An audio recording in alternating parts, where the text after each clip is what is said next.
গত 28 তারিখ প্রকাশিত হয়েছে চূড়ান্ত ভোটার তালিকা এবং সেই ভোটার তালিকায় দেখা গেছে 60 লক্ষের মানুষের নাম বিচারাধীন অবস্থায় এবং লক্ষ লক্ষ মানুষকে একদম ডিলিট করে দেওয়া হয়েছে এবং তার বিরুদ্ধে মুখ্যমন্ত্রী আজ মেট্রো চ্যানেলের সামনে একদম ধর্নায় বসেছেন। সেই ছবি আপনাদেরকে সরাসরি দেখাচ্ছি বিপিএন বাংলার ফেসবুক লাইভ থেকে। এখানে জনসমুদ্র, এখানে মানুষের এবং যাদের নাম বাদ গেছে তারাও এই মুহূর্তে এখানে উপস্থিত হয়েছেন। মুখ্যমন্ত্রী সেই তাদের সাথে কথা বলেছেন এবং তাদের অসুবিধার কথা মুখ্যমন্ত্রীকে জানিয়েছে। একদম 2026-এ ভোটের আগেই একদম লক্ষ লক্ষ মানুষের নাম বাদ এবং সেটাই ক্ষুব্ধ মুখ্যমন্ত্রী থেকে শুরু করে একদম বাংলার জনগণ তারা এখানে এসে উপস্থিত হয়েছে। সেই ছবি আপনাদের দেখাচ্ছি।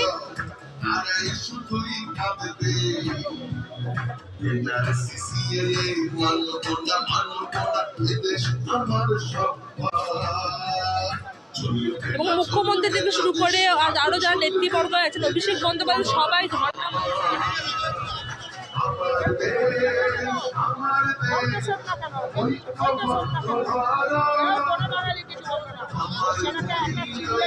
সরাসরি মুখ্যমন্ত্রীর মঞ্চে উপস্থিত আছে। সেই ছবি আপনাদেরকে সরাসরি দেখাচ্ছি বিপিএন বাংলার ফেসবুক লাইভ থেকে।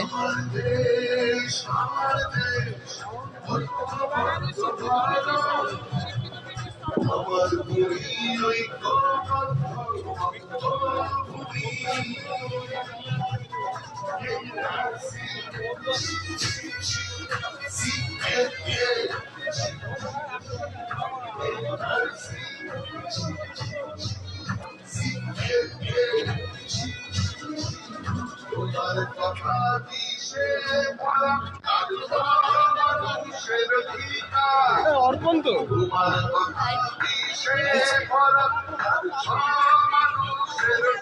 কিছুই বলবো না, ইতিহাসের পুনরাবৃত্তি।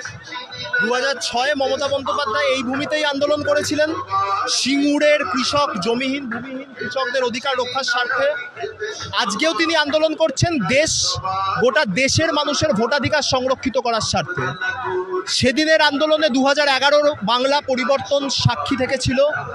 এই আন্দোলনের ফলে 2029-এর ভারতবর্ষ পরিবর্তনের সাক্ষী থাকবে।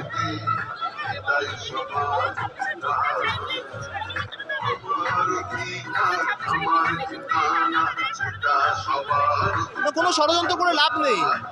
2026-এর রাজনৈতিক দেওয়াল লিখন স্পষ্ট, বিজেপি বিহীন বাংলা প্রতিষ্ঠিত হবে মমতাদির নেতৃত্বে। এই দেওয়াল লিখন পড়ার মতো চোখ কোনো বিজেপির পাঁঠার নেই।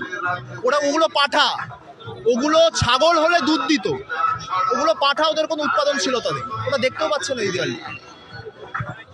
এই মুহূর্তে কথা বললাম একদম নেতৃবর্গের সঙ্গে এবং সে জানালো একদম মুখ্যমন্ত্রী তাদের জন্য দাঁড়িয়েছেন, কোনোভাবেই কারোর নাম বাদ দেওয়া যাবে না সেই কথাই শোনালো এবং একদম জনসমুদ্র সেই এই ছবি আপনাদেরকে দেখাচ্ছে।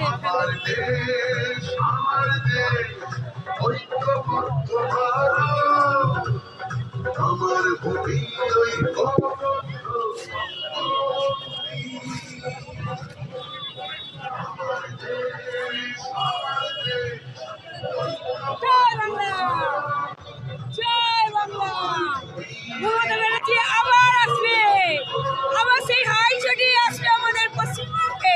আমাদের মুখ্যমন্ত্রী আগামী দিনে প্রধানমন্ত্রী হবে। জয় বাংলা, জয়।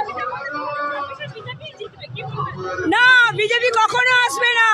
আসবে আমাদের মমতা ব্যানার্জি, আসবে আমাদের তৃণমূল, জোড়াফুল আসবে। আসতে পারবে না। আমার ভোটে নাম আছে, আমার কিছু কিছু মানুষের ভোটে নাম নেই। তারা আমাদের বলছে দিদি আমাদের কি হবে, আমরা কোথায় যাব। আমরা বলেছি কোথাও যাবে না, কোনো বৈধ ভোট কোথাও যাবে না। আমরা সবাই মিলে রুখে দাঁড়াবো, দিদির পাশে আছি, দিদির সঙ্গে আছি, সারা জীবন থাকবো। জয় বাংলা, জয় বাংলা। সেই ছবি দেখাচ্ছে এবং এখানে প্লাকেট নিয়ে দেখাচ্ছে।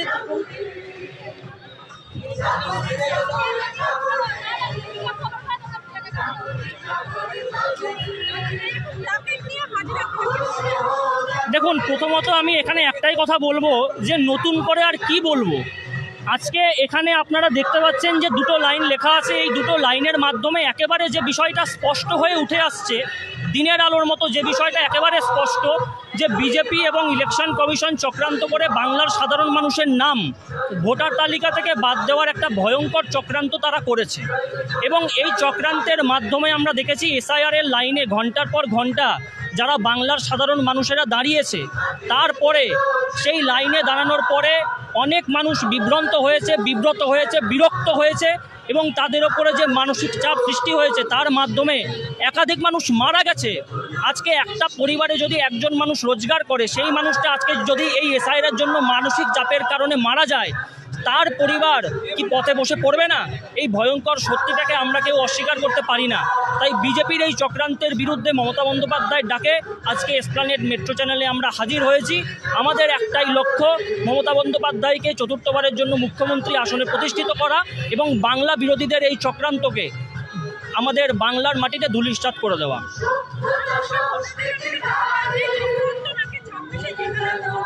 দেখুন, আমি একটাই কথা বলবো এক্ষেত্রে, বাংলা হচ্ছে এমন একটা রাজ্য যেখানে বিজেপি 2014, 2016, 2019, 2021, 2024 এতগুলো পরপর যে ইলেকশন হয়েছে একটাতেও জিততে পারেনি। এখন তাদের লক্ষ্য হচ্ছে বাংলায় এসআইআর করে যারা বৈধ ভোটার তাদের নাম বাদ দাও দিয়ে এবার ইলেকশন করাও দিয়ে যেত। অর্থাৎ বাংলায় হচ্ছে এমন একটা রাজ্য যেটা বিজেপি নিজেরাও বুঝে গেছে, আমরা এখানে আসলভাবে সত্যি করে ভোট করি আমরা জিততে পারবো না। যারা সাধারণ মানুষ আছে তাদেরকে বিভ্রান্ত করে নাম বাদ করো এবং তারপরে ভোট করে আমাদেরকে জিততে হবে।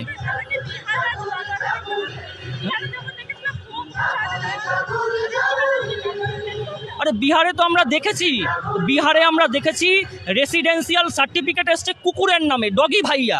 রেসিডেন্সিয়াল সার্টিফিকেট এসছে ট্রাক্টরের নামে, ট্রাক্টর জড় পদার্থ। আর বাংলায় যারা বেঁচে আছে, বাংলায় যারা জীবিত, তাদের নাম বাদ করা হচ্ছে। আর বিহারে রেসিডেন্সিয়াল সার্টিফিকেট আসছে কুকুরের নামে, ট্রাক্টরের নামে। তো এটা নিয়ে নতুন করে কিছু বলার নেই। একটাই কথা বলবো, এই হ্যারাসমেন্টের উত্তর গণতান্ত্রিকভাবে বাংলার সাধারণ মানুষ 26-এর ইলেকশনে দিয়ে দেবে এবং তার রেজাল্ট আপনারা সবাই দেখতে পাবেন, মিলিয়ে নেবেন, 50-এর ওপরে বিজেপি উঠবে না।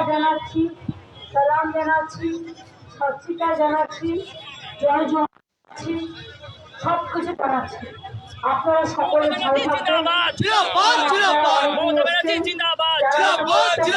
যতই করো হামলা আবার জিতবে বাংলা, যতই করো হামলা আবার জিতবে বাংলা। জয় বাংলা, জয় বাংলা, জয় বাংলা, জয় বাংলা, জয় বাংলা।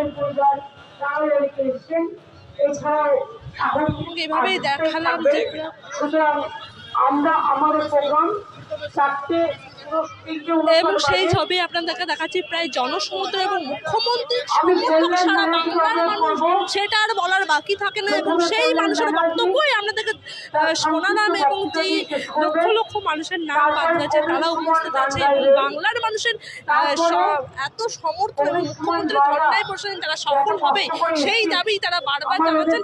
যেভাবে চক্রান্ত করে বিজেপি 2026-এ যেটা চেষ্টা করছে তারা কোনোভাবেই জিততে পারবে না বলে জনগণ জানাচ্ছেন, সেই বক্তব্য আপনাদের শিল্পী, অনেক টলিউড শিল্পীরা এখানে আছেন, তাদের সকলকে আমাদের তরফ থেকে অনেক অনেক অভিনন্দন।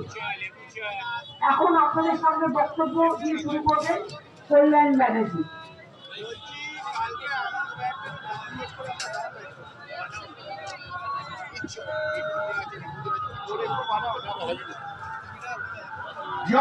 এবং সারাদিনে কি আপডেট হয় সেই আপডেট জানার জন্য চোখ রাখুন পিপেন বাংলার ফেসবুকে।